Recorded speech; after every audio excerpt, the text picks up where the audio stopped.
Salam sahabat. Pandemi saat ini berdampak pada kita semua tanpa terkecuali, sehingga harus beradaptasi pada kebiasaan baru.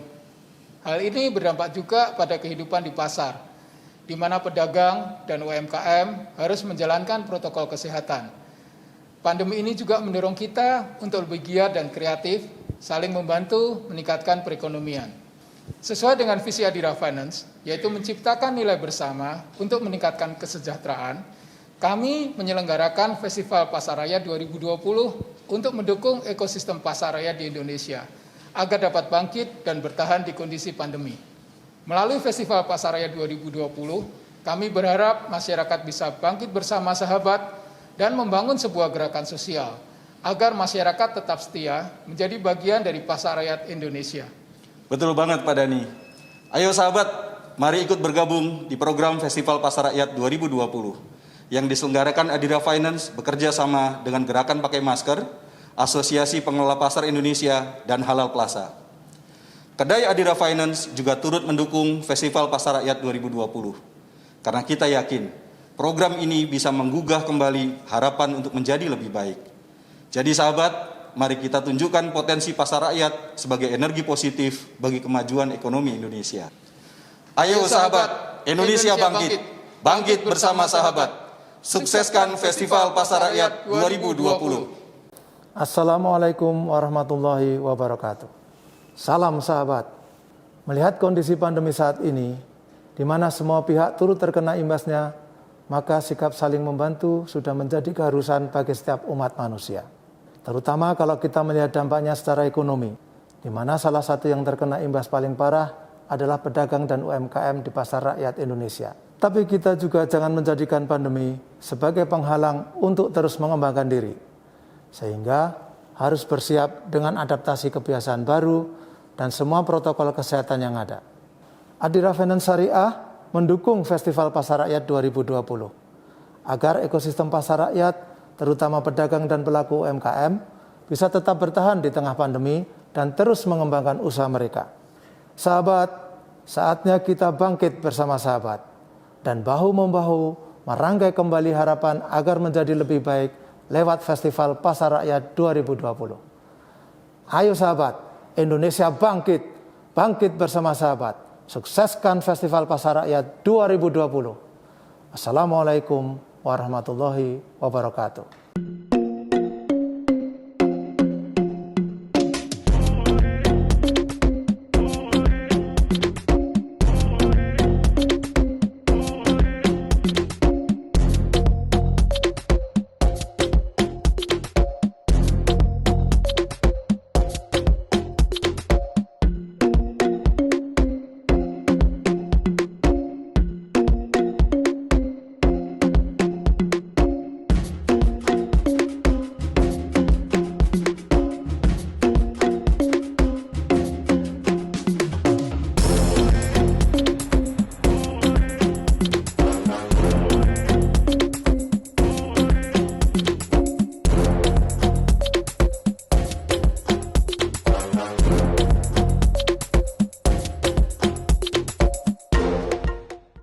Sahabat setia selamanya.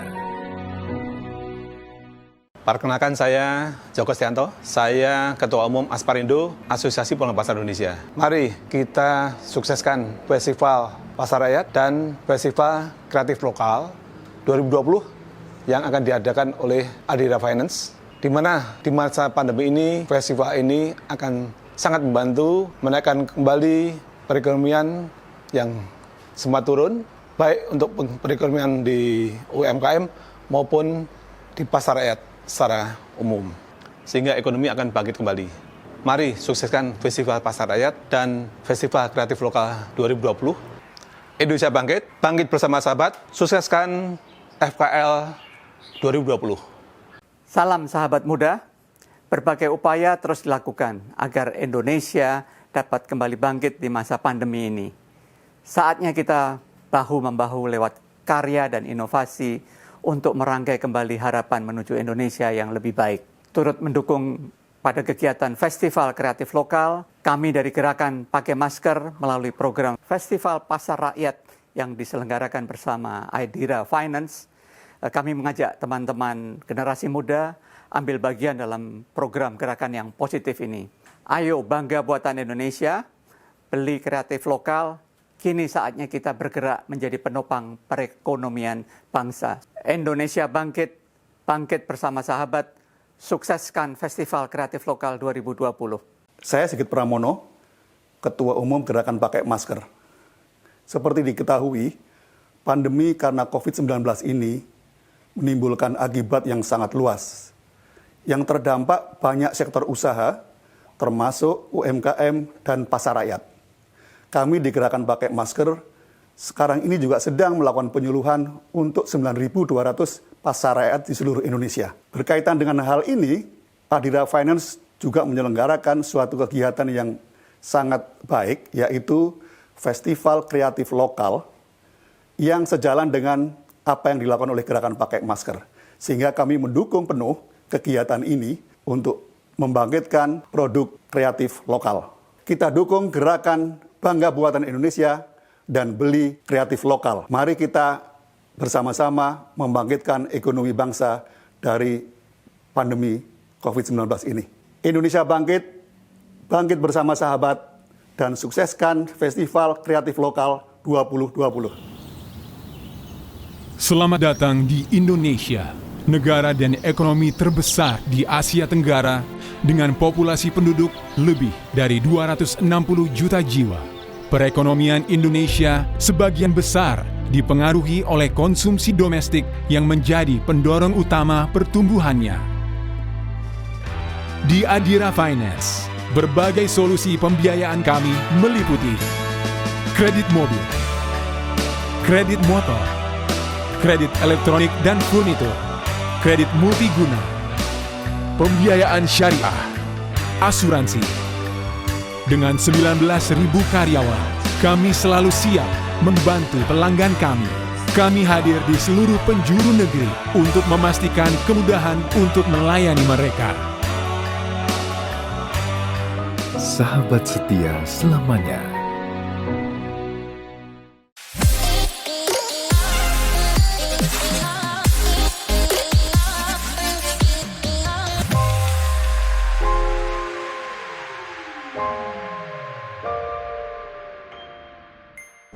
Halo, salam sahabat. Assalamualaikum warahmatullahi wabarakatuh. Salam sejahtera bagi kita semua. Selamat siang, saya ucapkan kepada para rekan-rekan peserta webinar dan juga semua sahabat Adira Finance dimanapun Bapak Ibu berada. Selamat datang kami ucapkan dalam acara webinar Festival Pasar Rakyat 2020. Acara ini disiarkan secara langsung melalui YouTube di akun YouTube Adira Finance, dan untuk para Gardira, Anda juga bisa menyaksikan secara langsung lewat aplikasi DigiLearn. Perkenalkan sebelumnya, saya Prasidya Puspa dari CNN Indonesia akan memandu jalannya webinar pada siang hari ini. Dan saya sapa terlebih dahulu yang juga sudah bergabung dengan saya. Ada narasumber saya pada siang hari ini yang terhormat Bapak Eko Suseno, dosen, trainer dan juga motivator. Saya ucapkan juga terima kasih kepada para mitra Festival Pasar Rakyat 2020, kepada Gerakan Pakai Masker, dan juga Asosiasi Pengelola Pasar Indonesia atau Asparindo atas dukungannya sehingga kegiatan webinar ini bisa terselenggara. Saya ucapkan juga terima kasih kembali untuk para peserta yang menyediakan waktunya pada siang hari ini untuk bergabung dalam webinar Festival Pasar Rakyat 2020 siang hari ini. Oke, sebelum kita mulai, saya ingatkan kembali kepada para sahabat dan juga Gardira, Festival Pasar Rakyat ini merupakan salah satu kegiatan CSR dari Adira Finance untuk Indonesia yang berada dalam pilar sahabat lokal. Nah, kegiatan ini sudah digelar secara berkelanjutan, sudah lama banget, udah dari tahun 2015 lalu. Nah, ini untuk mendukung keberadaan pasar rakyat.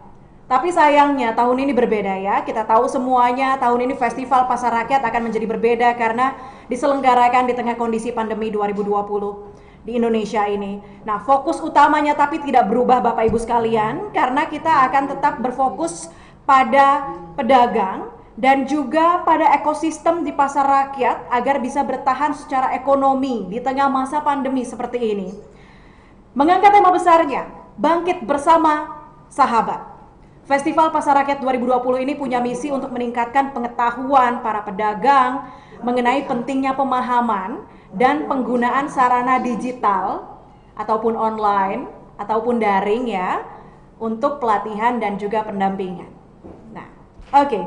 Seluruh peserta yang kami hormati, yang masih bergabung dan yang baru bergabung, saya ucapkan selamat datang. Acara virtual webinar FPR 2020 ini merupakan salah satu rangkaian dari kegiatan FPR 2020 yang nantinya akan diisi dengan pemaparan materi dari narasumber kami yang luar biasa pada siang hari ini. Topiknya adalah tips membangun usaha secara online. Ini yang semuanya jadi pertanyaan besar ketika masa pandemi. Semua memanfaatkan digital, semua memanfaatkan media sosial, kemudian bagaimana cara berdagang, cara berbisnis, cara berjualan melalui online. Nah, setelah itu nanti kita akan buka sesi tanya jawab dengan beberapa narasumber. Maka dari itu kami harapkan para peserta bisa mengikuti acara ini hingga selesai. Tapi sebelumnya saya akan bacakan dulu ada peraturan atau tata cara dalam webinar Festival Pasar Rakyat 2020 kali ini. Saya akan sebutkan beberapa tata caranya. Mohon disimak Bapak Ibu sekalian. Selama penyelenggaraan acara semua ini semua peserta ini akan kami mute. Jika ada pertanyaan bisa disampaikan lewat fitur Q&A yang ada di bawah aplikasi Zoom. Kemudian setiap peserta boleh mengajukan 2 pertanyaan. Dan selanjutnya kami akan memilih 3 pertanyaan peserta untuk dibacakan pada sesi tanya jawab nanti di bagian terakhir. Nah, setelah acara selesai kami akan membagikan juga ada materi yang akan dibaca, yang bisa dibaca oleh Bapak Ibu sekalian melalui aplikasi Zoom lewat fitur chatnya. Dan kami juga akan kirimkan di layanan perpesanan WhatsApp. Pertanyaan juga bisa diberikan lewat WhatsApp group atau Facebook fanpage maksud saya, namanya Festival Pasar Rakyat 2020. Nah, kalau masih ada hal yang ingin ditanyakan terkait dengan Festival Pasar Rakyat 2020, peserta bisa mengirimkan pertanyaan lewat nomor WhatsApp. Saya sebutkan nomor WhatsApp-nya Bapak Ibu sekalian, 0812 2497 9710. Saya ulang kembali, 0812 2497 9710. Selanjutnya ada lagi nomornya 0812 2497 9712. Sekali lagi 0812 2497 9712. Oke, itu nomor WhatsApp yang mungkin bisa dikirimkan pesan oleh Bapak Ibu sekalian untuk memberikan pertanyaan. Dan saya ulangi sekali lagi, selama penyelenggaraan acara, semua peserta akan kami mute audionya ya, agar tidak mengganggu jalannya pemaparan dari narasumber. Baik, sebelum kita masuk ke sesi pemaparan, kami akan tayangkan video. Ini video edukasi ya, tentang bagaimana menggunakan masker. Ini yang paling penting, 3M, menggunakan masker, menjaga jarak, dan mencuci tangan untuk pencegahan dalam pandemi COVID-19. Ini dia videonya.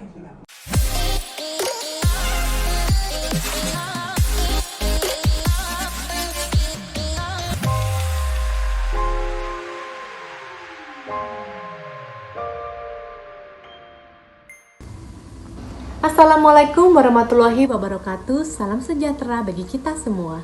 Saya Dr. Grace Hananta. Cara menggunakan masker dengan benar. Yang pertama, cuci tangan Anda terlebih dahulu untuk memastikan tangan kita terbebas dari virus dan bakteri. Atau kita juga bisa menggunakan cairan disinfektan. Setelah itu, kita dapat mengambil masker yang akan kita pakai. Pastikan masker ini bersih dan layak untuk digunakan. Cara memakainya, rapatkan masker di wajah Anda dan tarik kaitannya ke belakang dan ikatkan agar masker dapat terpakai dengan sempurna. Kemudian, posisikan masker agar dapat menutup rapat area hidung, area mulut, dan area dagu. Pastikan Anda dapat bernapas dengan nyaman, kemudian Anda dapat memulai aktivitas Anda. Di tengah-tengah aktivitas, hindari untuk menyentuh area tengah masker. karena area ini adalah area yang terkontaminasi. Dan jangan melakukan kesalahan dalam memakai masker, yaitu dengan menaruh masker di bawah hidung, apalagi menaruh masker di bawah dagu. Dengan cara seperti ini, Anda membuat masker terkontaminasi dan tidak layak lagi untuk digunakan. Setelah Anda selesai menggunakan masker, cara yang benar untuk melepaskannya adalah cuci tangan terlebih dahulu, kemudian perlahan-lahan Anda lepaskan kaitan di belakang kepala, dan hati-hati dalam melepaskan masker. Pastikan Anda hanya memegang kaitan masker saja, kemudian siapkan satu wadah khusus untuk menaruh masker yang telah Anda pakai.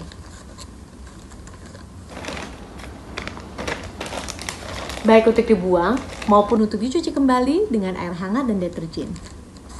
Setelah itu cuci tangan sampai bersih. Demikian cara menggunakan masker dengan benar. Pasar harus tetap buka. Kami dari Gerakan Pakai Masker ingin mengajak Anda untuk pakai masker, melindungi Anda dan keluarga yang Anda kasihi, serta turut serta dalam memutus rantai penyebaran dari COVID-19. Salam sehat, pakai masker. Oke, selanjutnya kami akan masuk dalam sesi pemaparan materi webinar Festival Pasar Rakyat 2020. Saya akan bacakan profil narasumber yang sudah bergabung dengan saya. Ada Bapak Eko Suseno, HRM, SEMM, PFC. Beliau lahir di Salatiga, 20 September 1977. Ini adalah seorang lulusan Magister Manajemen dari USM Semarang. Beliau merupakan dosen, motivator, trainer, sekaligus konsultan di bidang bisnis untuk beberapa perusahaan besar seperti Bank Danamon dan juga Astra Honda Motor.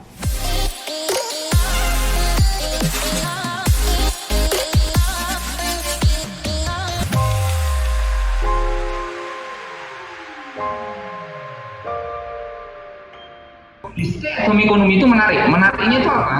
Ternyata itu ada beberapa yang pada prinsipnya bisnisnya itu turun, dampaknya turun, drop, jatuh ya, fall. Tapi juga ada kabar gembiranya, ada yang the rise, yang naik, ya, yang naik. Ya. Nah, yang menariknya juga adalah yang di tengah-tengahnya between. Jadi pinter-pinternya dia untuk nge-switch bisnisnya, apakah dia the fall atau the rise, salah satunya dengan online. Misalnya kayak insurance itu bisa justru malah meningkat kalau saya bisa underwrite. Karena kenapa? Orang mulai aware dengan kesehatan mereka kan, dan mereka tidak mau meninggalkan hidupnya sesuatu yang tidak menyenangkan bagi anggota keluarga yang ditinggalkan, misalnya ya gitu ya. Nah, yang menarik teman-teman, underwrite itu di dalam underwrite itu grocery itu menjadi bagian yang sangat paling atas terdampaknya dampaknya terhadap COVID. Jadi dia paling high, ya, logistik delivery itu menjadi salah satu bagian di dalamnya. Jadi kabar gembiranya adalah di tengah pandemi ini kita melihat ada dua sisi. Sisi yang pertama adalah the fall, sisi yang kedua the rise, dan yang di tengah-tengahnya itu between. Nah, usaha kita mestinya kita dorong ke the rise. Nah, caranya gimana? Nah, salah satunya adalah online. Karena mau tidak mau, suka tidak suka, kita didorong ke arah sana, teman-teman ya. Oke. Nah, apa sih yang menyebabkan orang akhirnya terjebak di dalam COVID-19?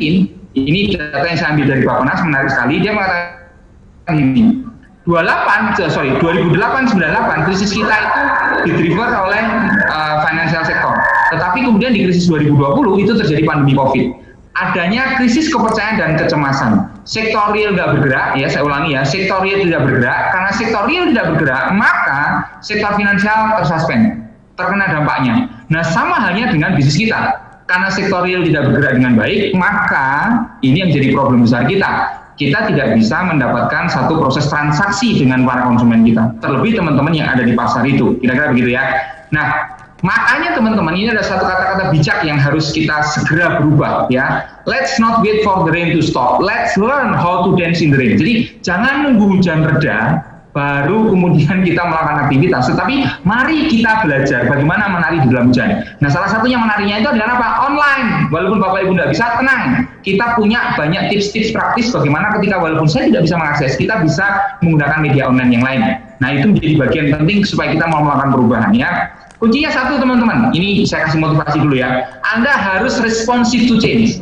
Charles Darwin ngomong dengan jelas nih, it is not the strongest of species that survive, nor the most intelligent, but the one most responsive to change. Jadi, Spesies yang survive itu bukan yang paling kuat, bukan yang paling pintar, tetapi mereka yang responsive to change. Jadi sama halnya dengan teman-teman di pasar. Bukan yang paling gede, bukan yang paling pintar, tetapi yang responsnya cepat terhadap perubahan. Nah, perubahannya apa? COVID. Mau tidak mau kita harus melakukan yang namanya online, kira-kira gitu kan ya. Oleh karena itu teman-teman, Anda harus let's start in new normal, mulai dari get up, dress up, show up, and never give up. Jangan menyerah. Yuk hari ini kita bangkit, kita siap-siap dress up, tunjukkan bahwa teman-teman walaupun di pasar, teman-teman bisa membuka dua lapak, yang off dan on, kira-kira gitu ya. Dan satu hal, never give up. Jangan menyerah. Karena kenapa? Karena kita tahu bahwa ketika kita berbicara dalam konteks bisnis online, semuanya sekarang masuk kok ya. Jadi kalau teman-teman nanti kebentur ada masalah, never give up, never give up. Terakhir saya tambah yang terakhir bagi yang kurang sehat, check up saudara-saudara. Oke, sip. Yuk kita lihat yang pertama. Jadi tips pertama bagaimana ketika kita akan melakukan yang namanya bisnis online itu adalah mulai dengan reprogramming mindset kita. Reprogramming mindset itu artinya apa? Memprogram ulang mindset kita. Jadi teman-teman itu kan ya ketika ada di pasar itu kan mindsetnya bahwa saya jualan orang yang datang. Nah ini yang saya ulangi ya. Saya jualan orang yang datang. Ya, saya jualan orang yang datang, terjadi proses interaksi, maka deal, terjadi yang namanya penjualan. Tetapi sekarang mindsetnya harus diubah nih. Kecenderungan betul bahwa yang namanya transaksi adalah pertemuan dari dua sudut penjual dan pembeli. Tetapi di online itu kita yang harus lebih banyak memprovokasi, mempromot diri kita supaya orang itu aware terhadap produk kita. Sehingga mindsetnya adalah yang harus kita ubah dari online yang berbeda dengan bisnis offline. Dari yang orang datang mau nggak mau melihat bentuknya, memegang dan seterusnya, maka mindsetnya harus diubah bahwa saya tidak bisa lagi berinteraksi secara langsung, mereka nggak bisa pegang produk saya yang harus memprovok mereka, yang memprovokasi mereka, saya yang harus membuat mereka menjadi tertarik. Caranya gimana di dalam online itu? Nah nanti kita lihat sama-sama. Oke, saya terlalu cepat nggak ngomongnya atau kurang cepat? Cukup ya? Cukup Pak. Cukup Pak. Oke, sip. Nah, karena apa? Ada yang namanya new era. New era itu era baru, bukan new era sandal atau sepatu ya. Jadi begini teman-teman. Yesterday the big fish eat small fish. Dulu ikan gede itu makan ikan kecil. Ya. Yesterday the big fish eat small fish. And then today the fast fish eat slow fish. Jadi siapa yang cepat akan mengalahkan yang lambat. Sehingga kata kuncinya menjadi bigger, better, faster, stronger. Yuk kita lihat contoh konkretnya teman-teman. Kalau boleh saya mengadopsi satu platform digital yang cukup sukses, yaitu tentang Gojek. Itu kita bisa tahu dia pertama kali bukan perusahaan yang gede. Saya yakin asetnya dia dibandingkan dengan, harus menyebut beberapa merek ya, misalnya dengan teman-teman taksi berobat kalah jauh. Tetapi bagaimana dia bisa merespon dengan cepat? The fast fish eat slow fish. Teman-teman silakan cari. Di Gojek itu semuanya menjadi serba lengkap. Anda mau cari apa saja ada di sana. Ya, contoh konkret, Anda mau makan GoFood, Anda mau ngirim barang GoSend, Anda mau naik mobil GoCar, Anda naik motor GoRide. Bahkan kita nggak bisa apa-apa pun goblok masuk di situ.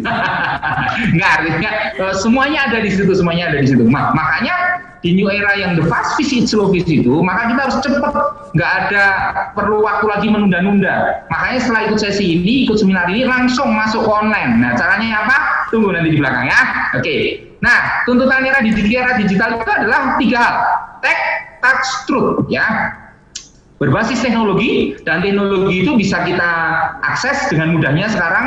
Berbagai platform digital bisa Anda masuki, bahkan sampai yang paling sederhana, WhatsApp pun itu sebenarnya bisa dijadikan yang namanya tuntutan di era digital sebagai satu jawaban bahwa saya bisa menjangkau orang-orang atau konsumen saya, begitu ya. Touch itu artinya sekali sentuh, dan kita tahu kita tidak bisa kemana-mana, tapi kita tinggal menyentuh semua handphone kita, semuanya akan beres. Cuman yang susah adalah yang terakhir, truth, kebenaran, atau trust. Sebenarnya ada beberapa ngomong trust.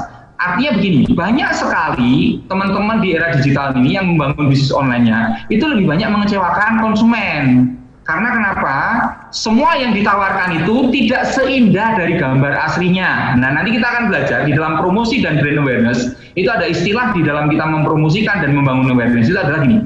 Don't over promise, under deliver di dalam bisnis digital itu. Artinya adalah jangan menjanjikan sesuatu yang berlebihan sementara Anda nggak bisa memberikannya. Contoh konkret adalah dari tampilan gambar.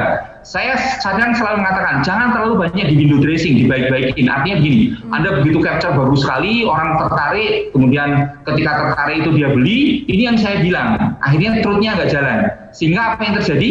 Teman-teman, ini yang saya bilang adalah online shop atau bisnis online yang lalu itu artinya gini loh, lihat di Instagram, lihat di Tokped, lihat di apa-apa itu la gitu, tapi begitu barangnya datang nah gitu ya. Jadi itu menjadi satu problem tersendiri. Nah, yuk, new era, go digital, let's start together ya.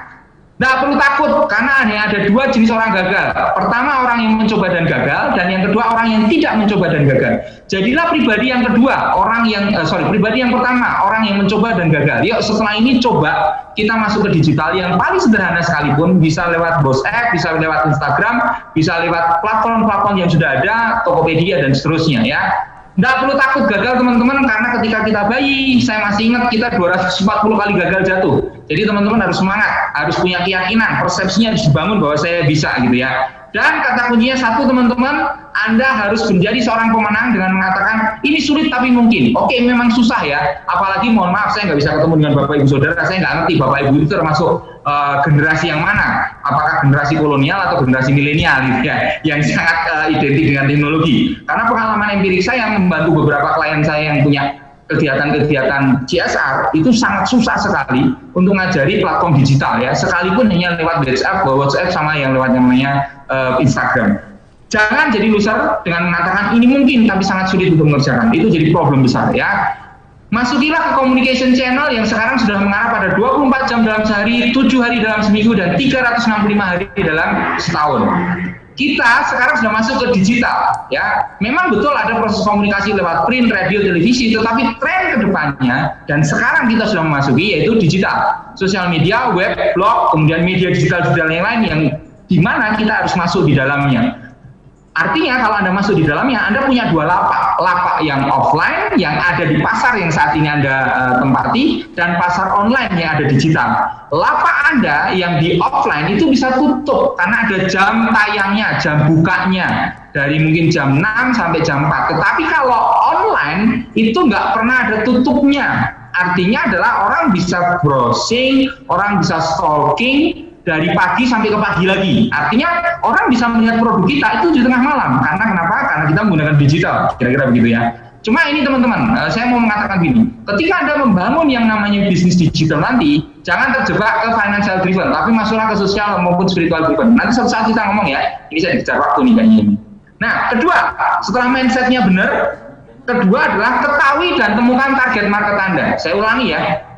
Yang kedua, kalau udah mindsetnya benar, yuk ketahui dan temukan target market Anda di era digital itu. Nah, kalau kita udah ngerti konsumen kita, perilakunya, kita bisa menemukan mereka di mana dalam tanda petik, mereka menggunakan platform digital seperti apa, maka relatif lebih mudah kita akan menjangkau mereka. Jadi ibaratnya Sun Tzu pernah mengatakan, itu kan salah satu tokoh pakar perang yang terkenal itu ya, dia mengatakan ini, kalau Anda ingin memenangkan peperangan, kenali medan peperangan Anda. Nah, sama halnya di langkah kedua dan ketiga dan keempat nanti, yaitu pertama ketahui dan temukan target market Anda. Kenali siapa dulu nih orang-orangnya kayak gitu. Makanya teman-teman saya mau share secara cepat.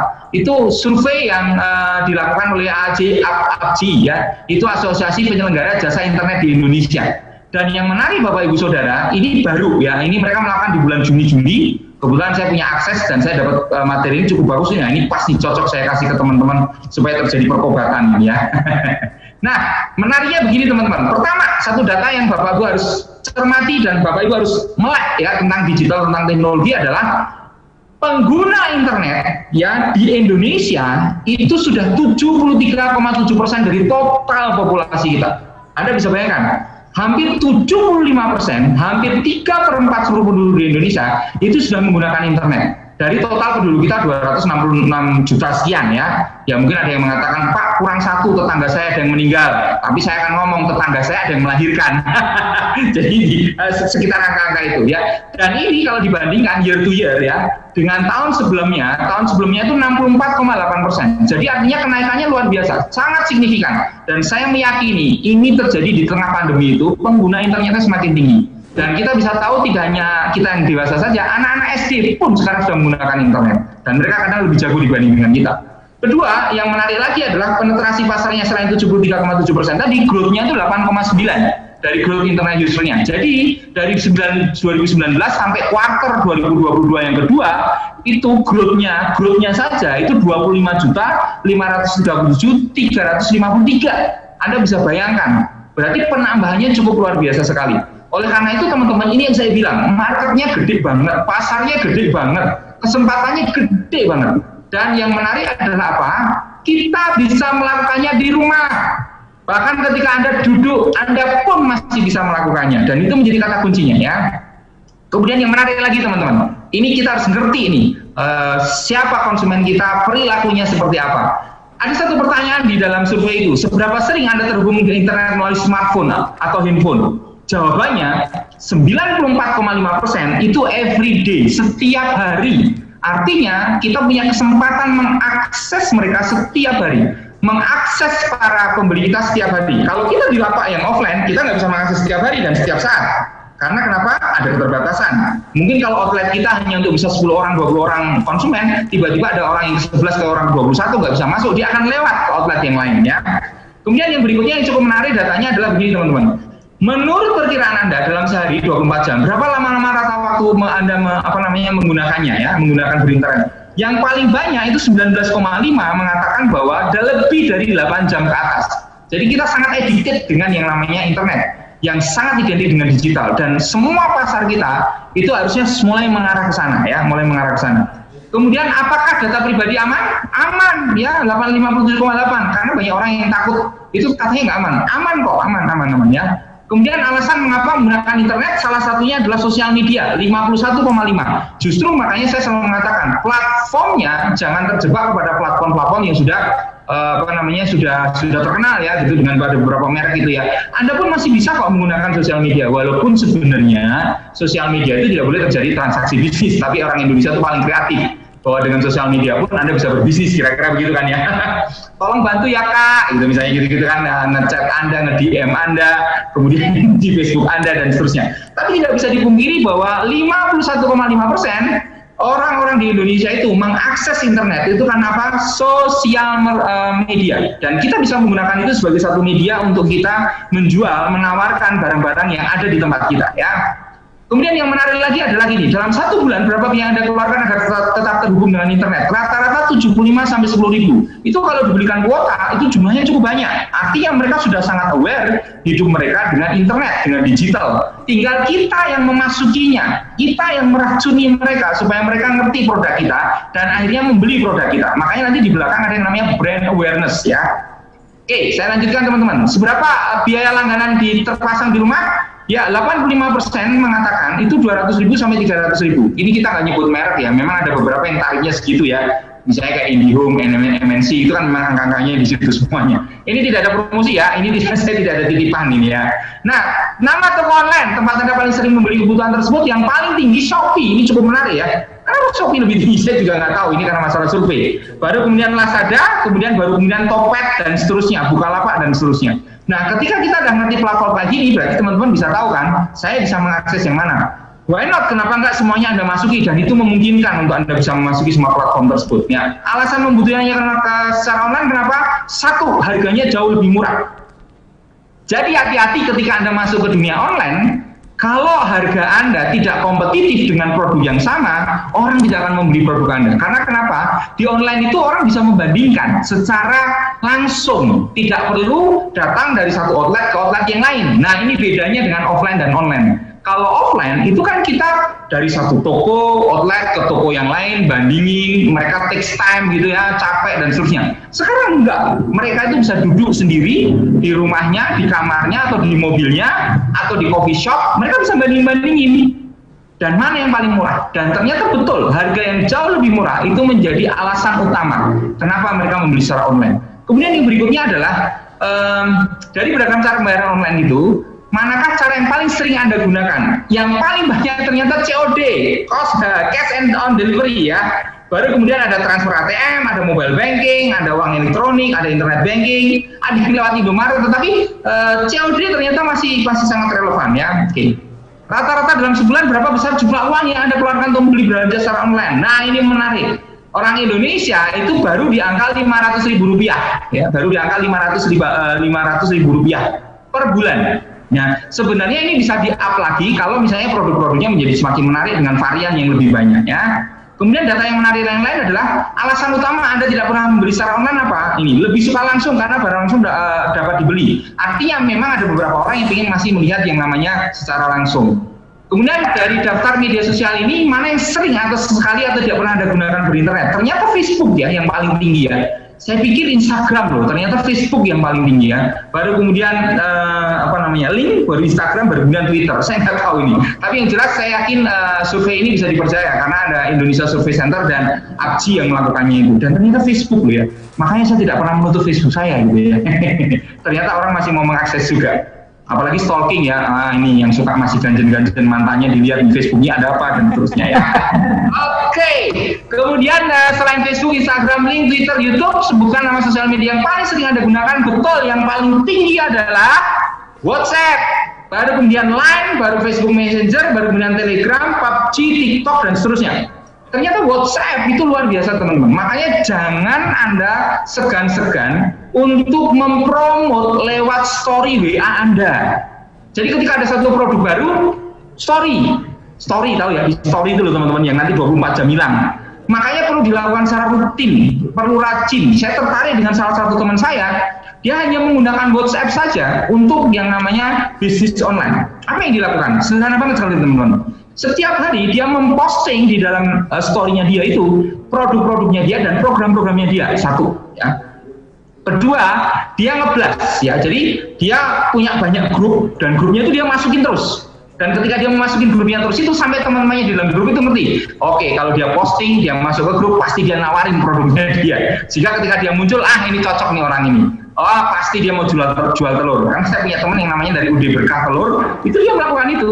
Semuanya setiap hari dia branding dengan itu semuanya, ya. Yang paling sering digunakan perpesanan sosial tetap WhatsApp teman-teman 91,5%. Dan itu menurut saya menarik sekali. Data ini akan menjadi sangat penting bagi kita untuk ngerti konsumen kita itu perilakunya seperti apa, ya. Aman bertransaksi ya, nggak ada masalah. Dan itu menjadi satu kata kuncinya. Oleh karena itu teman-teman, Anda harus membangun yang namanya selling with empathy. Ya, menempatkan diri kita dalam pandangan lawan bicara kita, konteksnya adalah dalam hal ini adalah para pembeli kita. Pertama, pahami tipe konsumen dan calon konsumen kita. Tentunya, Bapak Ibu, setiap generasi menjadi berbeda. Kalau segmen kita lebih banyak anak-anak muda yang sangat aware terhadap digital, mungkin semua yang saya katakan tadi menjadi relatif sangat bisa digunakan. Tetapi kalau masih hanya menggunakan WhatsApp karena mereka kaum kolonial, itu tetap harus Anda gunakan. Kedua adalah pahami kebutuhan emosionalnya. Caranya gimana Pak? Walaupun online kita memahami kebutuhan emosionalnya, nanti bagian belakang saya kasih contohnya ya. Kemudian yang terakhir adalah gunakan pendekatan yang tepat kepada tipe konsumen dan calon konsumen yang berbeda-beda. Artinya begini, kita bisa saja memiliki satu produk dan produk kita itu diakses oleh banyak orang, sehingga cara kita mempromosikan di platform apapun, manapun juga harus sesuai dengan karakteristik dari konsumen-konsumen kita tersebut, ya. Tiga, ya, langkah ketiga nih, ya, selain pertama tadi yuk kita rekap. Pertama kan mereprogramming mindset kita dari off ke on, itu menjadi kata kuncinya, menjadi dasarnya. Kemudian yang kedua adalah kenali, ketahui siapa pasar Anda. Kemudian yang ketiga adalah mendesain produk yang siap layak untuk dijual secara online. Nah, mendesain produk itu supaya layak siap dijual, teman-teman, ada beberapa catatan penting. Ya, jadi Anda jangan terjebak di product driven. Product driven itu apa? Product driven itu adalah Anda pokoknya punya produk ini saya tawarkan ke pasar. Saya nggak ngerti orang ternyata senang atau dengan produk itu saya atau enggak. Yang penting saya bisanya begini nih, gitu ya. Tapi masuklah Anda ke market driven. Market driven itu apa? Anda sudah melihat kebutuhan, keinginan dari konsumen. Di market driven itu Anda sudah berorientasi pada 2C, yaitu apa? Customer dan kompetitor. Saya bahas yang C pertama dulu, customer. Di dalam market driven itu Anda harus melakukan satu research, melakukan pemahaman terhadap apa sih yang diinginkan oleh konsumen. Misalnya contoh konkret gini, kalau saya menjadi toko kelontong, kira-kira toko kelontong saya ini orang mau beli secara online itu seperti apa ya keinginan mereka. Baru kalau kita udah ngerti keinginan mereka, Anda perlu kepo dengan kompetitor Anda. Makanya ada customer, ada kompetitor. Anda cek kompetitor Anda, mereka sudah melakukan apa. Anda nggak perlu takut dengan menggunakan yang namanya pendekatan CDI, Copying, Developing, Innovation. Niru-niru dulu aja lah, karena kompetitor kita melakukan itu. Kemudian Anda kembangkan sesuai dengan bisnis Anda, baru kemudian Anda bisa melakukan yang namanya inovasi. Kemudian yang terakhir adalah yang paling penting, Anda harus mampu menciptakan value driven. Value driven itu adalah Anda memberikan suatu penawaran yang berbeda, di mana sesuatu yang berbeda itu membuat orang menjadi sesuatu yang sangat bermanfaat. Contoh misalnya, ini saya contoh di teman-teman di pasar gitu yang menjual berbagai makanan, bukan makanan olahan ya, tetapi berbagai bahan-bahan makanan, misalnya sayuran dan seterusnya. Mereka itu mengemas dalam satu paket-paket sayuran, misalnya untuk sop, untuk asem-asem, untuk apa. Terus mereka tambahkan yang namanya apa?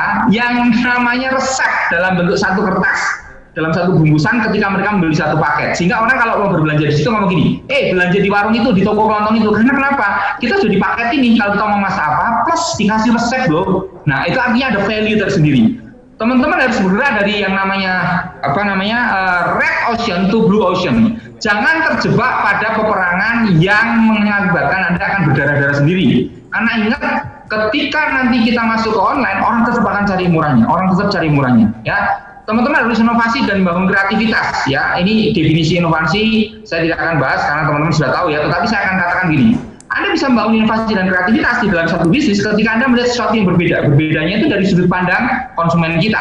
Kedua, melihat dari cara yang berbeda. Caranya gimana? Online salah satunya. Menghasilkan pilihan majemuk. Pastikan Anda memiliki pilihan majemuk yang banyak di dalam online tersebut, sehingga orang itu bisa mendapatkan berbagai varian dari produk-produk Anda. Ya. Misalnya kalau makanan, ya varian makanannya banyak. Kalau misalnya barang, ukuran barangnya pun banyak. Sehingga ketika orang membeli, karena mereka nggak bisa lihat, nggak bisa megang, mereka udah bisa bayangin, kalau setengah kilo, 1 kilo, 2 kilo, dan seterusnya. Berpikir dan menghubungkan antara produk kita dengan kemanfaatan yang didapatkan oleh konsumen kita, menunjukkan kesadaran yang tinggi bahwa ketika Anda melakukan ini, itu mereka sadar, awareness mereka jadi tinggi. Tahu apa yang dipikirkan oleh konsumen dan bermain dengan kata kunci seandainya. Seandainya ya, saya mendesain produk-produk seperti itu dan seterusnya. Baru Anda kemudian mencoba sesuatu. Dua kata kuncinya ketika inovasi itu dibangun di dalam yang namanya bisnis online, online bisnis, yaitu apa? Thinking kreatif positif dan feeling positif. Bapak Ibu harus memiliki yang namanya kreatif positif dan feeling positif yang ada di dalamnya. Ingat, karena manusia adalah makhluk yang emosional. 80% keputusannya diambil berdasarkan emosi, sedangkan sisanya 20% adalah logika. Sama halnya di online, Anda bagaimana harus bisa membangun emosional produk Anda, sehingga ketika orang melihat produk Anda itu sudah punya kayak chemistry, ini dia lucu ya, ini aku banget gitu lah. Dan itu yang membuat orang jadi emosional. Sebenarnya dia hanya stalking saja, buka-buka, ngecek-ngecek gitu, ini lucu nih gitu ya. Apalagi kalau ada faktor emosional yang disentuh secara pribadi. Dia jadi ingat mantannya gara-gara lihat produk Anda itu. Cuma yang positif ya, kalau ingat yang negatif langsung dibuang itu. Nah silakan Anda berpikir ke arah sana ya. Nah karena gini teman-teman, ini menarik. Kemarin saya memberikan training tentang otak kiri versus otak kanan di dalam kita berpemasaran di dalam konteks digital. Karena begini teman-teman, otak kiri dan otak kanan itu memberi respon yang berbeda.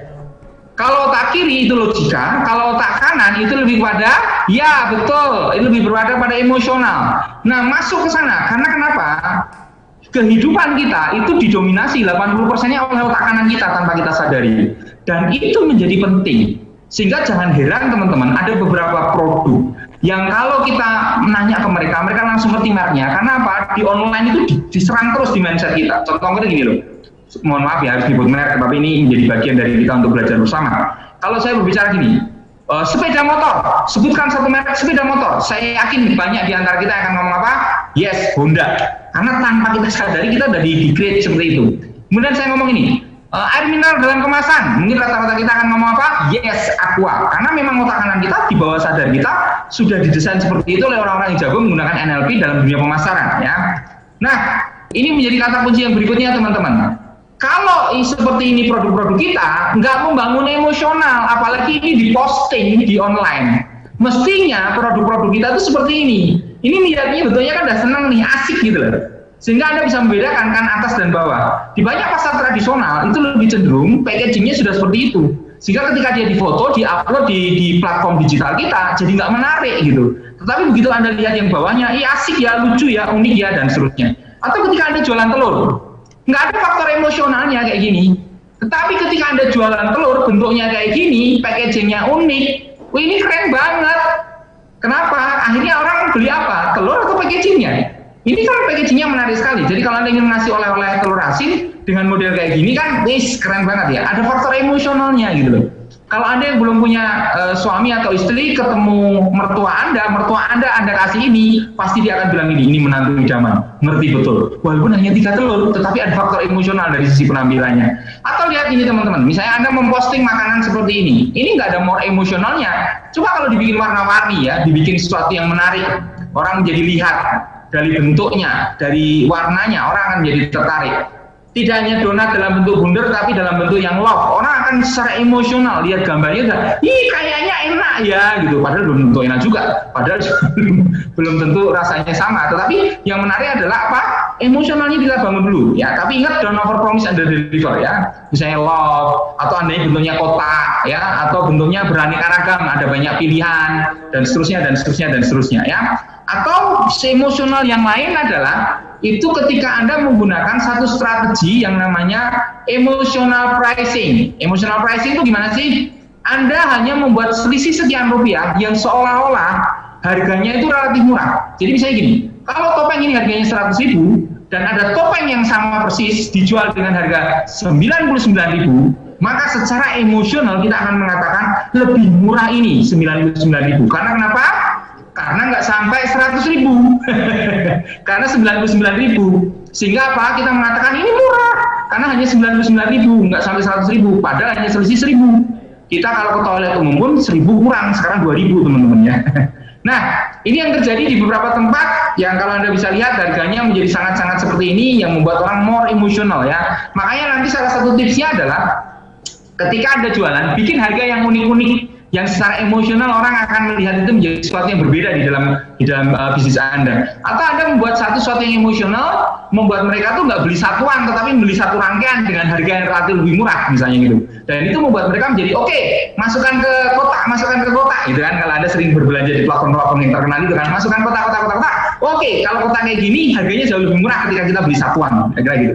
Nah, langkah yang keempat teman-teman yang paling penting itu adalah memetakan bisnis Anda saat ini sebelum Anda masuk ke online ya. Itu memetakan bisnis kita itu melihat dari 2 variabel besar, yaitu cara menjualnya apakah offline atau online. Karena saya yakin sekali banyak sekali teman-teman di pedagang pasar itu masih menggunakan offline ya. Dan kedua adalah ketika Anda di pandemi ini, di Covid ini, Anda melakukan inovasi produk atau enggak. Produk Anda tuh existing ya gitu-gitu aja yang dijual, atau Anda melakukan inovasi. Salah satu inovasi yang paling simpel itu apa? Packaging. Karena di dalam packaging itu nanti kita bisa lihat bagaimana orang akan tertarik dengan produk kita ya. Saatnya kolaborasi teman-teman, saatnya kolaborasi. Walaupun Anda offline, Anda harus kolaborasi dengan yang online. Gambar ini menunjukkan kepada kita sesuatu yang sangat menarik. Kalau kita nggak kolaborasi, kita saling bersikuku, nggak bisa kok kita makan pasar kita dengan baik kok ya. Makanya betul ada yang namanya sekarang from competition to competition. Teman-teman mungkin pernah dengar ya, from competition to competition. Competition itu apa? Gabungan antara cooperation dan competition, yaitu bersaing memperebutkan pangsa pasar, namun tetap menjalin kerjasama. Nah, ini menarik kan?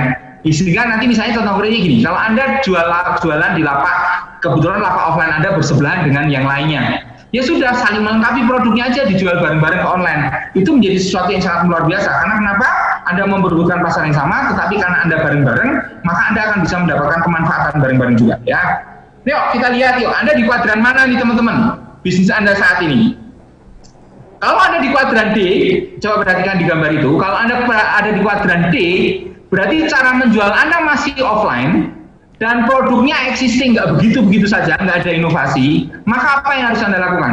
Anda harus melakukan kolaborasi dengan menggandeng jasa penjualan online, siapapun itu, terkait dengan cara menjual dan sistem pengantaran produk atau jasa kepada konsumen yang loyal. Karena kita tahu bahwa ternyata masih ada orang-orang konsumen yang loyal.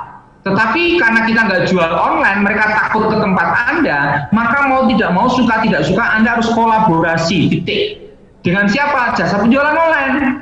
Berarti mereka jadi broker kita. Tidak apa-apa, karena itu salah satu cara supaya Anda masih bisa survive gitu. Ya, itu yang pertama. Anda kalau di kuadran D, bertobat dan segera cari jasa penjualan online, karena mungkin Anda nggak bisa ya, masih mau bersikuku dengan offline Anda dan produk Anda existing, maka Anda perlu melakukan itu. Kemudian yang kedua adalah yang C. Yang C itu berarti apa? Anda sudah sangat aware bahwa di COVID ini saya harus melakukan satu inovasi produk-produk saya. Dengan packagingnya, dengan cara pengemasannya tadi, dengan cara bagaimana produk itu saya desain supaya sangat kontekstual dengan yang namanya COVID-19 misalnya gitu ya. Misalnya kalau makanan itu betul-betul clean health-nya itu betul-betul dijaga dan seterusnya. Tapi sayang orang-orang yang di kuadran C ini dia belum masuk ke online. Padahal produknya sudah inovasi. Inovasi dengan apa? Inovasi dengan COVID. Orang yang di tipe C ini apa yang harus dilakukan? Sama isunya. Anda harus tetap kerjasama, gandeng dengan jasa penjualan online. Entah itu platform, entah itu apapun itu yang menggunakan jasa online bagi ketika dia menjualnya. Dan yang kedua adalah Anda harus membidik konsumen yang loyal dan konsumen yang baru. Karena di C itu Anda akan menemukan pangsa pasar yang baru. Nah kemudian yang ketiga adalah yang di B. Yang di B itu apa? Anda dengan produk yang Anda miliki saat ini, Anda tidak mengubah sama sekali, tetapi Anda memindah platform Anda dari off ke on.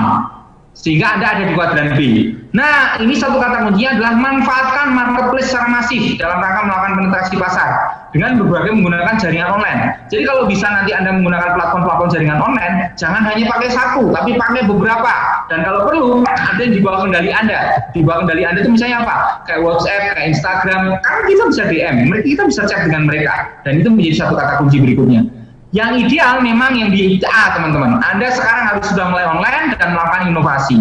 Tapi kabar gembiranya, A, B, C, D itu bukan pilihan yang tidak bisa dipilih semuanya. Berarti artinya apa? Artinya Anda bisa memilih, Anda bisa di D, tapi juga bisa di C, juga bisa di B, bisa di A. Artinya semuanya bisa kita lakukan. Dan ini menjadi satu kata kunci yang menarik lagi, teman-teman. Anda ketika menjual di pasar, Anda masih bisa kok offline. Berarti Anda menggunakan strategi D dan C. Tapi ingat, harus bergeser segera ke online supaya pangsa pasarnya bertambah, market penetrasinya menjadi bertambah, masuklah ke online, maka pilihannya ada di B atau A. Jadi Anda pun bisa melakukan dengan baik. Anda pun bisa melakukan dengan baik. Kuncinya ada 3 hal, teman-teman, strategi bersaingnya. Anda pakai yang namanya cost leadership, itu yang saya katakan tadi paling murah. Oke Pak, saya nggak bisa paling murah ya. Strategi fokus. Strategi fokus itu apa? Anda fokus pada segmen-segmen tertentu saja. Misalnya gini, Pak, saya hanya mau jualan pakaian tapi khusus bayi bagi keluarga muda yang memiliki anak yang pertama. Nah, misalnya gitu. Fokus saja strateginya. Atau differentiation. Differentiation itu adalah Anda melakukan suatu pembeda dengan pesaing-pesaing Anda yang lain yang membuat orang menjadi tertarik dengan produk Anda. Contoh konkretnya begini, teman-teman. Misalnya kembali ke yang pakaian bayi tadi. Nah, kalau sementara pakaian bayi itu kan ukurannya jelas ya, ini ukuran berapa. Anda mungkin bisa bikin sesuatu yang customize, yang membuat orang menjadi unik, lucu, sehingga ketika anaknya itu diajak jalan-jalan, nggak pernah ketemu kembaran yang lainnya. Sering kan kita jalan-jalan itu melihat anak kecil itu, oh bajunya sama ya, bajunya sama ya, kira-kira gitu. Nah, 5, yuk sedikit lagi ya Mbak ya, waktu saya mau habis ya kayaknya. dikit lagi. Promosi dan brand awareness, langkah yang kelima yang harus teman-teman lakukan. 1, yang harus Anda lakukan dalam membangun promosi dan brand awareness adalah apa? Tawarkan USP, unique selling proposition Anda. Apa yang menarik dari produk Anda ketika Anda berani masuk online? 2, lakukan edukasi dan promosi secara bersamaan dan berkala. Artinya begini, jangan hanya kita ngeblas produk kita tanpa kita melakukan satu proses edukasi. Artinya edukasi itu apa? Kita membuat para pembeli kita itu, mereka aware terhadap produk kita, karena kita memberikan satu nilai lebih dalam bentuk pembelajaran mereka. Entah caranya, entah how to, dan seterusnya ya. Kemudian yang berikutnya adalah tetapkan platform online yang akan digunakan dengan melihat target pasar dan karakteristik produk dan jasa Anda. Artinya digabungkan antara apa? Karakteristik pasar dengan produk Anda, platform yang cocok apa. Nah, ingat langkah yang kedua tadi, yang saya katakan pada Anda, kenali, ketahui dari konsumen Anda perilakunya seperti apa. Nah, data tadi bisa Anda gunakan ya. Ini kata kunci yang berikutnya adalah dalam melakukan promosi dan bangunan awareness, don't over promise under deliver. Ini sekali lagi saya katakan berulang kali pada teman-teman yang masuk online.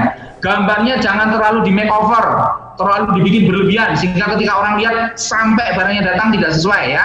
Tetapi Anda harus membuat sesuatu yang agak real dan orang bisa melihat itu sesuatu yang oh ya ini benar kok real kira-kira gitu ya. Terakhir teman-teman sampai di penghujung, kalau Anda ingin menjadi seorang pengusaha yang bergerak di bidang online, jangan lupakan pendekatan PIS.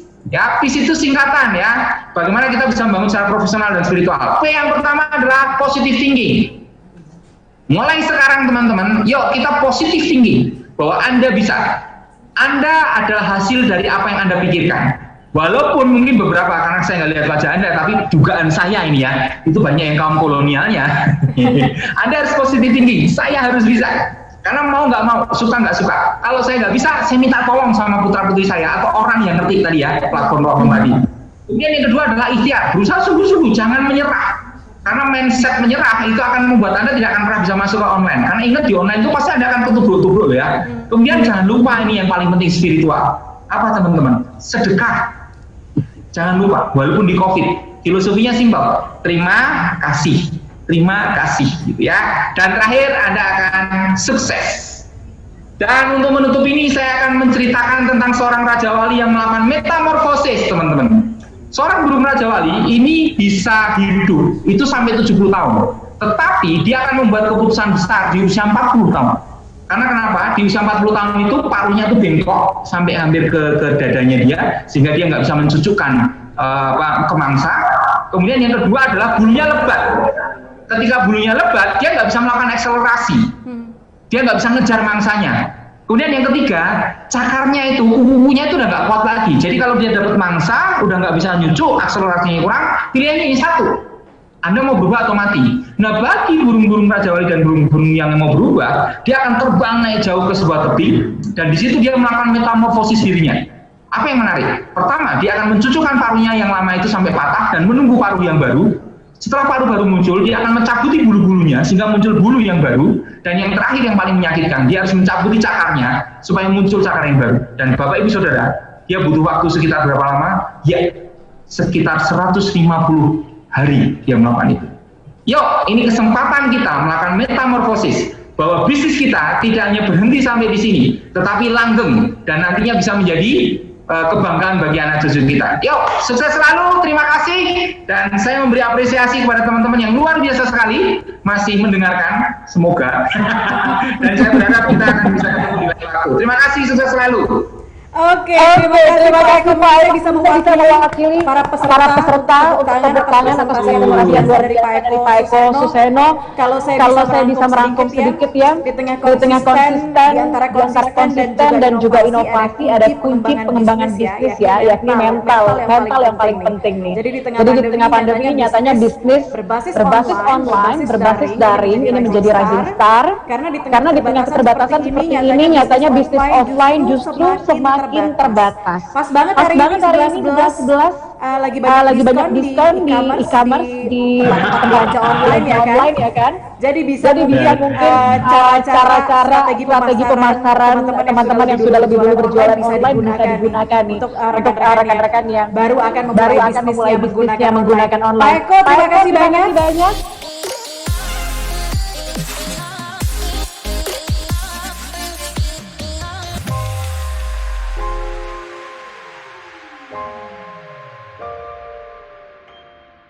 Saat semua tidak lagi sama,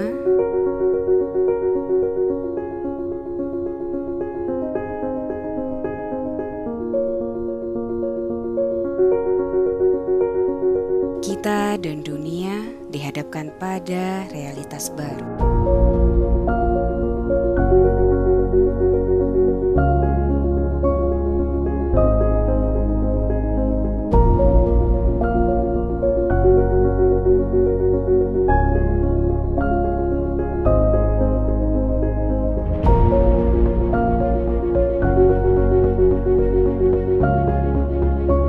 Segala upaya perubahan dilakukan,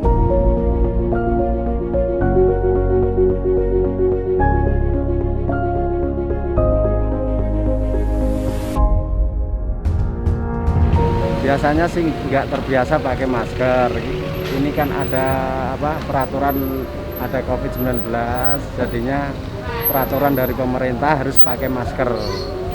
Kita dari prosedur dari pasar juga harus, dari anggota, dari manajemen semua harus pakai masker semua. Konsumen kalau pasar induk sangat tinggi sih, yang belanja sih biasanya 100% ya kan. Ini paling nggak ya malah 80%, 70%.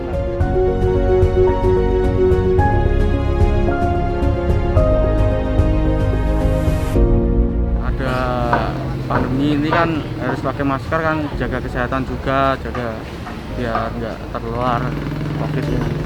Sedikit menurun yang datang, tapi semenjak ada aturan suruh pakai masker terus rajin cuci tangan juga, alhamdulillah ya mau normal lagi.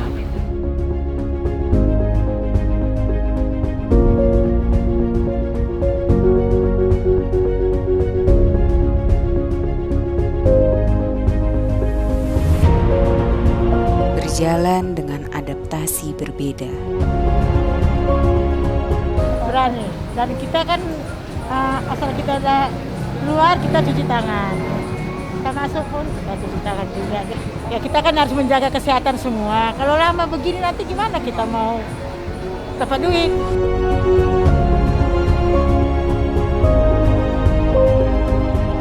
Menjalani waktu dengan keadaan baru.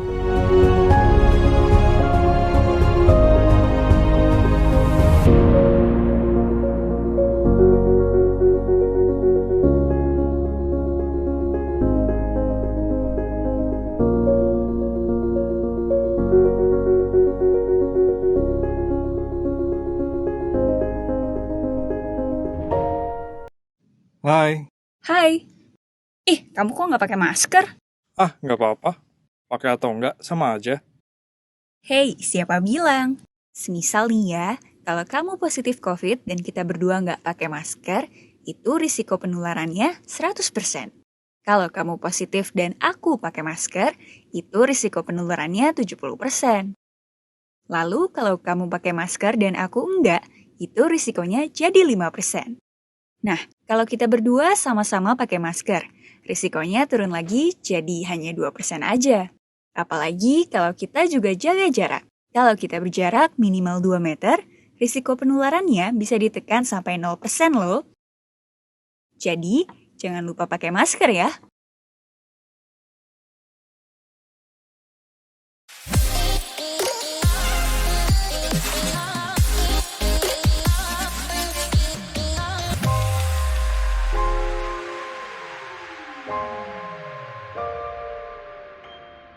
Kayaknya kita buka Q&A dulu nih yang untuk pemaparan tadi dari Pak Eko. Tadi udah ada yang tanya. Tapi saya juga punya pertanyaan. Pak Eko masih di sana? Masih. Oke. Pak Eko, kalau tadi kan kita melihat tantangan berbisnis online itu nyatanya banyak orang yang takut ada perbedaan barang ketika dijanjikan dengan gambar-gambar yang bagus, kemudian ketika delivery-nya sampai di rumah, ketika pesanannya sampai di rumah, nyatanya berbeda dengan apa yang kita lihat. Ada perbedaan experience pembelian online dan juga membeli melalui offline. Nah, kalau seperti itu apa yang harus kita pelajari? Apa kunci dan triknya supaya tidak ada, kan sekarang gampang banget ya nge-share opini nih, Pak Eko, opini kalau ini jelek, toko ini kayaknya nggak mumpuni atau gimana. Nah, gimana tips dan triknya supaya janji-janji yang kita berikan di layar itu ternyata bisa sampai dengan baik di rumah. Oke. Ini memang sengaja saya simpan biar ada yang bertanya, penasaran gitu ya. Jadi gini, yang harus Anda lakukan adalah fotonya jangan terlalu banyak di makeover sehingga orang mengatakan misalnya kayak merahnya itu sampai di merah-merahkan bener, tetapi yang natural saja. Dan jangan lupa ini yang paling penting, mulai dari ukuran, mulai dari bentuk, mulai dari varian rasa, mulai dari warnanya, pilihan. Semakin mendiskusikan detail orang sehingga ketika dia punya gambaran yang utuh, maka dia jelas memilih karena mereka sadar bahwa apa yang mereka pilih sudah tersebut. Kemudian yang kedua tadi pertanyaan terkait dengan supaya kita tidak kecewa gitu ya, dengan bahkan orang kadang memberikan komen-komen yang agak buruk ya. Nah, teman-teman tolong selalu merespon sesuatu yang baik, isu yang negatif di dalam produk-produk Anda ketika nanti mungkin Anda di review gitu. Terima kasih atas masukannya, saya akan melakukan perbaikan dan ini sudah saya perbaiki, silahkan dicoba lagi. Itu menjadi penting supaya apa? Karena warga 62 ini kadang kan komentarnya aneh-aneh gitu ya. Supaya kita berbesar hati dulu bahwa kita dikritik, kemudian kita melakukan satu perbaikan-perbaikan. Misalnya contoh ini, Kak, Sis, biasanya kan gitu kan, Kak, Sis, ini sebenarnya enak sih, tapi kok variannya hanya itu saja ya, coklat sama keju ya, gitu. Nggak asik coklat sama keju, sekarang kan variannya banyak. Nah, Anda akan ngomong gini, thank you, terima kasih kakak, saya akan berusaha untuk membangun yang terbaik dengan visi saya. Oke, tunggu ya, minggu depan saya akan bikin varian yang lain loh, gabungan antara berbagai varian produk, misalnya Srikaya, kemudian rasa-rasa yang aneh-aneh, yang mungkin trennya durian, tren durian dan seterusnya. Kira-kira gitu. Oke, Pak Eko, ini ada pertanyaan juga dari tadi sudah naik kalau nggak salah dari Andi Kurniawan. Kalau packagingnya tadi kita percantik, kita permanis untuk menangkap hati konsumen ya. Artinya ada cost yang akan dikeluarkan lebih besar lagi dong untuk mempercantik packaging itu. Tipsnya seperti apa supaya pengeluarannya justru tidak menjadi lebih besar untuk packaging ini dan untuk menarik perhatian pembeli? Sip. Jadi kan kembali ke materi saya kan ada 3 strategi tadi kan. Cost leadership, masih ingat ya teman-teman ya? Cost leadership, apalagi ayo. Cost leadership, diferensiasi, sama fokus kan. Nah, ketika Anda nggak bisa di cost leadership karena barang Anda relatif mahal dibanding yang lain, Anda bisa masuk ke diferensiasi atau fokus. Yang bisa Anda lakukan adalah misalnya diferensiasi. Oke, memang saya relatif mahal karena packaging saya unik loh. Kenapa saya katakan unik? Karena ketika nanti Anda menjadikan oleh-oleh, itu orang akan segera menerima. Ingat kayak telur tadi loh, kalau Anda bawa dengan besek tadi, tapi ketika Anda bawa dengan kantongnya itu, orang akan experience-nya beda. Jadi yang Anda tawarkan value, bukan rupiahnya, murahnya. Karena saya yakin, orang secara emosional itu akan membeli ketika dia mendapatkan value yang tinggi. Dan kedua adalah Anda bisa fokus. Karena ketika Anda memilih satu segmen yang fokus, dia biasanya akan membeli berapapun. Apalagi orang-orang itu maniak dengan produk-produk kita itu. Oh, dia akan kejar ya, dia akan kejar. Saya ambil contoh misalnya ya, sorry ini merek yang cukup lama, tapi kemudian kita bisa belajar. Kayak MIT misalnya gitu. Masih ingat ya pertama kali dia jualan, orang nyari dia loh. Karena ada value loh. Dulu kita tahu yang namanya ceriping hanya pedes, manis, asin. Tapi dia bikin pedes level. Itu yang pertama kali dia bikin. Dan orang penasaran, curiosity. Mahal nggak? Mahal. Tapi orang tetap nyari. Kira-kira gitu, Mbak. Oke. Pak Eko, ada lagi nih dari Ramadhani Dwi Fitrian. Suaranya nggak kedengeran. Oh, maaf. Belum di-unmute. Saya mute tadi. Pak Eko, ada dari Ramadhani Dwi Fitrianti nih. Assalamualaikum, izinkan saya bertanya. Saya punya usaha industri olahan makanan. Selama di webinar ini dimanapun selalu membahas tentang cara berbisnis online selama pandemi. Tapi pertanyaannya, gimana kalau ternyata sudah tidak punya kepercayaan dari customer karena pengusaha ini pernah terdampak COVID-19. Jadi dijauhi gitu sama konsumennya. Dan ini katanya sangat berdampak banget sama penjualan. Apa sarannya? Artinya begini ya, dia jualan, kemudian saya mencoba menerjemahkan pertanyaannya. Dia jualan, terus kemudian dia terdampak COVID, mungkin dia jualan makanan, orang jadi takut gitu kan ya. Nah, salah satunya Anda harus membangun brand awareness dengan promosi dengan mengatakan, saya sudah sembuh kok, tampilkan hasil rapid test, PCR, swab, sehingga orang akan mengatakan, oh ya dia sudah sembuh. Tentunya dengan dari institusi yang bisa dipercaya ya, artinya rumah sakit dan seterusnya. Sehingga ketika Anda menganons itu, oh iya ya sembuh ya, nggak ada masalah. Proses edukasi itu yang perlu dibangun. Karena gini teman-teman, kalau kita mau ngomong jujur, apakah kita semuanya itu nggak kena COVID? Bisa saja kita kena loh, tapi kita OTG. Artinya orang nggak ngerti, orang tanpa gejala. Tapi yang paling penting adalah bagaimana Anda mengkomunikasikan bahwa Anda sudah sembuh dengan melampirkan tadi. Makanya di media digital menjadi penting Anda menganons. Dan contoh konkretnya sederhana, Anda lihat nih beberapa rumah makan yang jadi klaster pandemi. Begitu mereka sudah oke semuanya di PCR nggak ada masalah, mereka announce dan orang tetap mau makan di situ gitu. Saya tinggal di Semarang nih ya, Di Semarang itu ada satu klaster yang ada satu makanan khas di Semarang. Saya nggak perlu sebut nanti kasihan mereknya itu ya. Dia ditemukan pandemi klaster COVID di situ, ditutup mereka selama 3 hari, didisinfektan. Begitu selesai mereka announce, kami sudah clean, kami oke, tidak ada masalah. Karena yang kena itu ternyata adalah yang pelanggan, bukan penjualnya. Sehingga sudah kami disinfektan. Wah, ini tetap ramai juga. Dan saya lihat itu orang masih antri juga gitu. Jadi kata kuncinya adalah kembali ke yang tadi saya katakan. Ketika pandemi COVID itu, Anda harus bisa menolak krisis kepercayaan dan kecemasan dari konsumen kita. Gitu. Oke, jadi Anas ya, jujur dan juga berikan kepercayaan, tarik kepercayaan kepada konsumen dengan berusaha untuk terbuka begitu ya Pak Eko. Yes. Oke, saya lanjut ke pertanyaan untuk Pak Eko nih. Ada lagi nih dari Nandar Feeding. Ini produknya langsung disebut. Produk saya roti manis nih Pak, tapi nggak bisa tahan lama, maksimal 3 hari lah. Ini jadi kendalanya. Takut kalau online nggak keburu waktunya, takut basi sampai di customer. Jadi sementara ini masih mengandalkan offline. Sarannya apa Pak? Oke, ini menarik kalau masalah makanan. Aduh, jadi lapar nih hawanya nih. Roti manis. Jadi gini Bu, yang bisa Ibu lakukan adalah pertama, kan ada lapak off, ada lapak on. Tadi yang diagram saya ya. Nggak apa-apa, lapak off-nya jalan, lapak on-nya tetap jalan, tetapi Anda mengannounce tadi ya. Saya sepakat dengan Mbak host kita yang luar biasa ini ya. Saya sepakat kita harus membangun kepercayaan dengan meyakinkan gini, ini hanya bisa dikonsumsi 3 hari dan Anda harus mencantumkan yang namanya kadaluarsa, sehingga ketika orang mau beli nih itu ditanya, ini produksi hari ini tanggal berapa nih hari ini 11, maka dia akan bisa enak dimakan. Misalnya tanggal maksimal 14, tidak apa-apa, sehingga orang bisa tahu kalau dia beli online dengan jarak dan waktu yang dia bisa hitung, maka apa yang terjadi? Orang bisa ngukur, oh iya ya gitu. Dan itu menjadi satu kata kuncinya. Dan yang kedua pilihan yang kedua adalah Ibu bisa menggunakan inovasi-inovasi yang lain. Mungkin nggak roti manisnya itu di vakum begitu, ya, misalnya di vakum sehingga lebih tahan lama.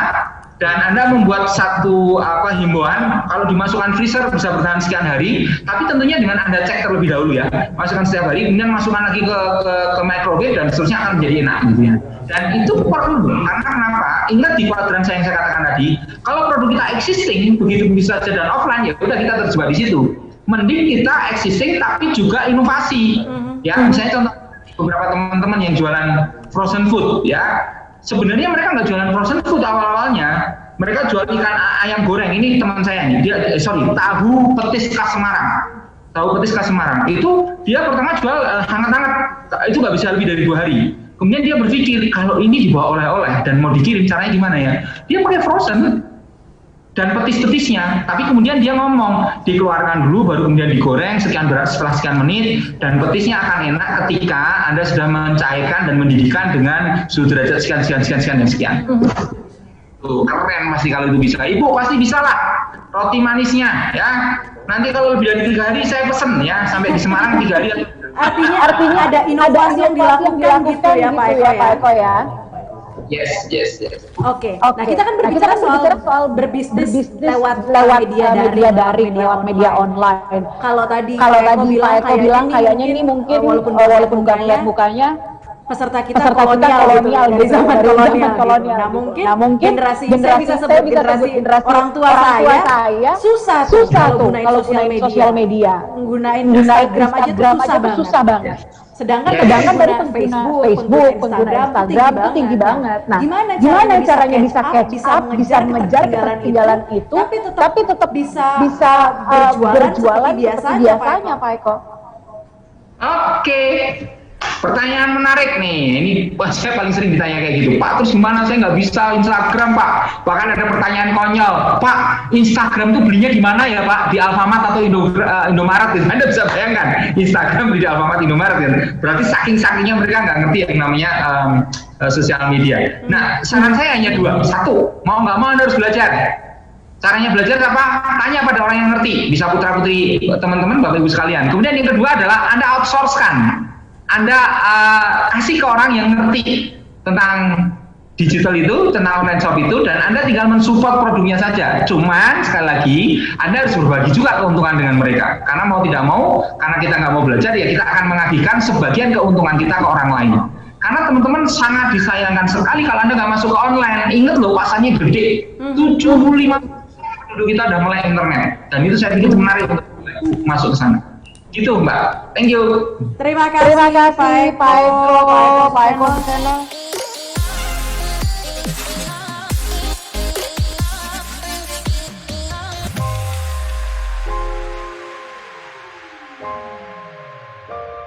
Oke, sekarang kita akan main quiz nih. Karena nampaknya pemaparan dari Pak Tita mungkin akan kita hold dulu di webinar sesi selanjutnya. Saya mau ajak teman-teman partisipan peserta festival pasar rakyat hari ini yang masih bergabung, kita punya hadiah di sini. Ada voucher belanja. Ada 6 voucher belanja, masing-masing senilai 50.000. Nah ini dia. Jadi saya akan membacakan mekanisme kuis untuk Bapak Ibu sekalian. Jadi nanti para peserta dimohon untuk menjawab pertanyaan yang saya bacakan. Jadi satu pertanyaan dulu nanti saya berikan ke Bapak Ibu, kemudian jawab. Ini cepet-cepetan jawab ya. Jadi pemenangnya siapa cepat dia dapat. Oke. Masih bergabung ya Bapak Ibu sekalian, boleh di komen di fitur chatnya jika sudah siap untuk memulai kuis Festival Pasar Rakyat 2020. Oke, siap. Saya akan bacakan pertanyaan pertama. Ini gampang banget kok. Dari tadi saya sebutin soalnya. Pertama, apa kepanjangan dari FPR? Silakan dijawab.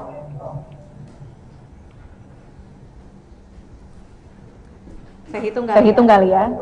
1, 2, 3. Ada yang jawab Festival Kuliner Rakyat tadi. 4, 5, 6, 7, 8, 9, 10. Kita stop. Oke, pertanyaan nomor 2. Apa tema besar bahasan hari ini? Ada di banner, ada di poster, dan tadi saya juga sudah sebut di awal acara. Silakan dijawab. 1, 2, 3, 4. Tema besar, ya. Yang ada hashtagnya itu. 4, 5, 6, 7, 8, 9, 10. Kita tutup Bapak Ibu. Berikutnya. Siapa nama narasumber saya yang tadi menggebu-gebu memberikan pemaparan mengenai tips bisnis lewat media online? Silakan. Saya cukup terkenal ini ya. Aduh, langsung semuanya. Coba nambah lengkap, jangan-jangan nanti Patrio lagi. Oke. Selesai Bapak Ibu ya. Next. Apakah kalau tadi topik ya. Sekarang topik. Apa topik bahasan hari ini? Topiknya apa? Apa topik pemaparan Pak Eko Suseno hari ini? Silakan dijawab Bapak Ibu. Ini jangan-jangan copy paste ya, masih ada yang salah ternyata. Oke. Kita lanjutkan. Ini untuk sahabat Adira Finance dan juga Gardira, kalau nggak tahu jawaban ini, siap-siap Anda. Siap-siap aja pokoknya ya. Sejak tahun berapa kegiatan FPR ini berlangsung? 1, 2, 3, 4, 5, 6, 7, 8, 9, 10.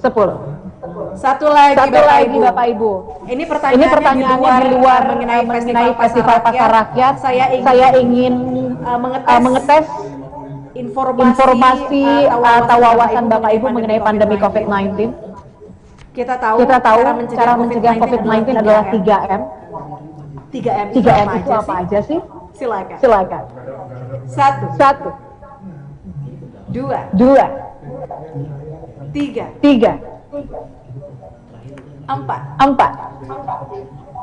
5,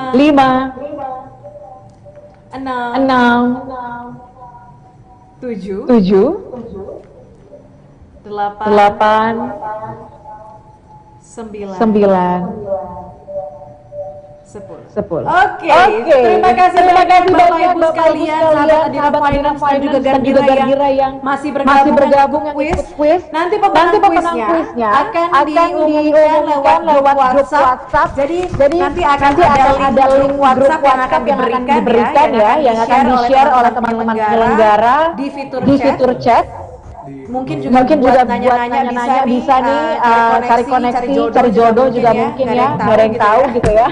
Jadi nanti akan ada link grup WhatsApp, mungkin Bapak Ibu bisa masuk, nanti juga akan ada materi program pendampingan yang akan di-share oleh tim penyelenggara dan juga dari Adira Finance. Oke.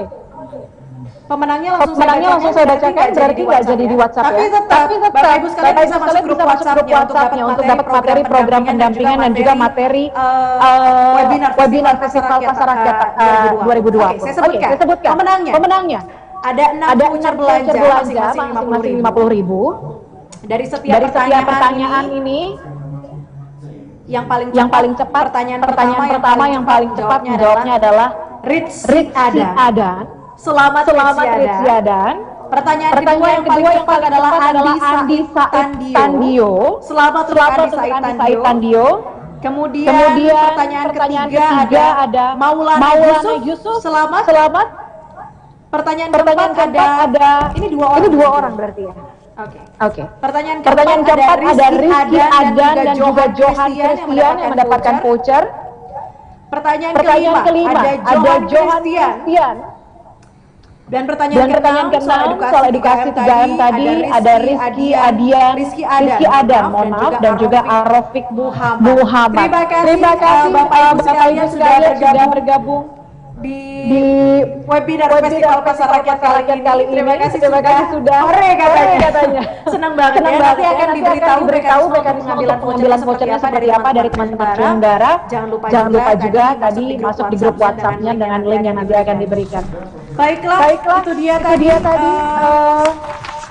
rangkaian kegiatan dari Festival Pasar Rakyat 2020 yang juga bisa diikuti lewat fanpage Facebook FWR 2020. Namanya Festival Pasar Rakyat 2020. Jangan lupa join grup WhatsApp di link grup yang akan di-share fitur chat. Jadi setiap peserta setelah selesai acara ini bisa langsung mengikuti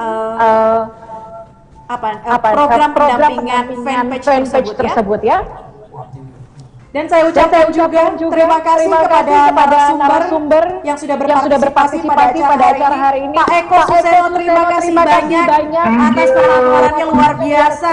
Sehat selalu, semangat selalu. Amin. Jangan lupa saya ucapkan terima kasih kepada Adira Finance Syariah, Adira Corporate University, serta mitra-mitra pendukung acara Festival Pasar Rakyat 2020, Gerakan Pakai Masker, dan Asosiasi Pengelola Pasar Indonesia. Semoga acara ini bisa terlaksana di tahun depan. Tidak ada pandemi lagi, jadi kita bisa bertatap muka dan tujuannya bisa tercapai lewat Festival Pasar Rakyat di tahun-tahun mendatang. Saya Prasidya Puspa undur diri. Terima kasih atas kebersamaan Anda. Salam sahabat. Assalamualaikum warahmatullahi wabarakatuh.